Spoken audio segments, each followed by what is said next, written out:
বেকার সমস্যা, কর্মী নিয়োগ ও নেশা প্রতিরোধে রাজ্য জুড়ে আন্দোলনের ঘোষণা করল ডিওয়াইএফআই। এপ্রিলের শেষ থেকে মার্চের প্রথম সপ্তাহ পর্যন্ত রাজ্যের 8টি জেলায় জেলা শাসকের কাছে গণ ডেপুটেশন দেবে সংগঠন। শুক্রবার আগরতলার মেলার মাঠে সাংবাদিক সম্মেলনে তথ্য জানান ডিওয়াইএফআই রাজ্য সম্পাদক নবারুণ দেব।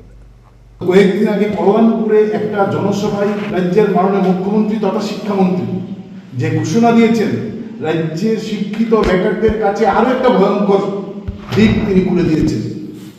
তিনি জনসভায় ভাষণ দিয়ে বলছেন যে আমাদের রাজ্যের শিক্ষার গুণগত মান উন্নয়নের জন্য তিনি কোচিং সেন্টার করবেন এবং এই কোচিং সেন্টারে টেন্ডার দিয়ে বহিরাজ্য থেকে শিক্ষক তিনি নিয়োগ করবেন।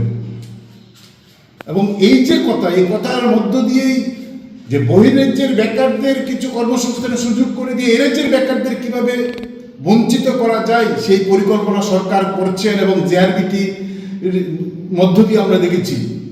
এর বিরুদ্ধে আমরা চাইছি সরকারকে প্রয়োজনীয় কঠোর পদক্ষেপ গ্রহণ করা।